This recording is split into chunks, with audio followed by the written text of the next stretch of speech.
కలిగించే లేకపోతే వీళ్ళకి సానుభూతి పరులైన ప్రభుత్వాలు పశ్చిమ బెంగాల్ చూసుకున్నాం.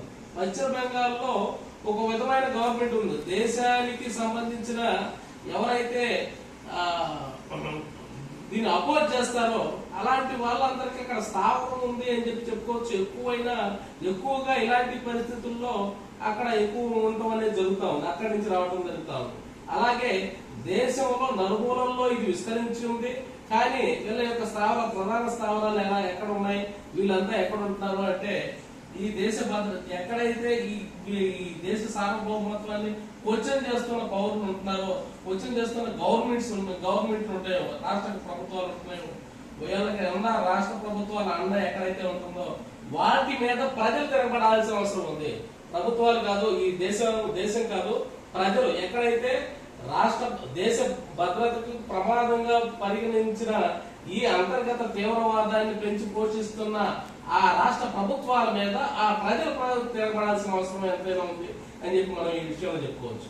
అంతేకాకుండా ఈ అంతర్గత ఉగ్రవాదాన్ని మీద చర్యలు పూర్తి కరెక్ట్ చర్యలు తీసుకోవాలి అంటే పవన్ కళ్యాణ్ గారు చెప్పినట్టు తీవ్రవాదుల్ని, వాళ్ళకి సంబంధించిన కుటుంబాలని, వాళ్ళకి సంబంధించిన కాంట్రాక్ట్ లిస్ట్ లో వాళ్ళందరినీ నిర్ద్వందంగా ఎటువంటి ఇది లేకుండా మొత్తాన్ని అరెస్ట్ చేసి ఒకసారి లోపల పడేస్తే వాళ్ళకి సంబంధించిన వాళ్ళ మొత్తాన్ని ఒకసారి కనుక అప్పుడు జ్యోతి మల్హోత్రా ఉంది, ఆమె ఒక్కదాన్ని అరెస్ట్ చేసి తీసుకొస్తే ఆమె పెద్దగా భయపడే పరిస్థితి లేదు. ఆమె కుటుంబం సహా మొత్తాన్ని వాళ్ళందరినీ తీసుకొస్తే ఆ కుటుంబం మొత్తానికి బాధ్యత ఉంటుంది.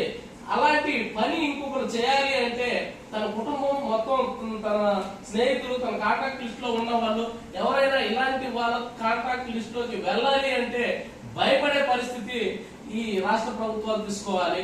అలాంటి చర్యలు అధికారుల ద్వారా ప్రభుత్వాలు చేయించాలి.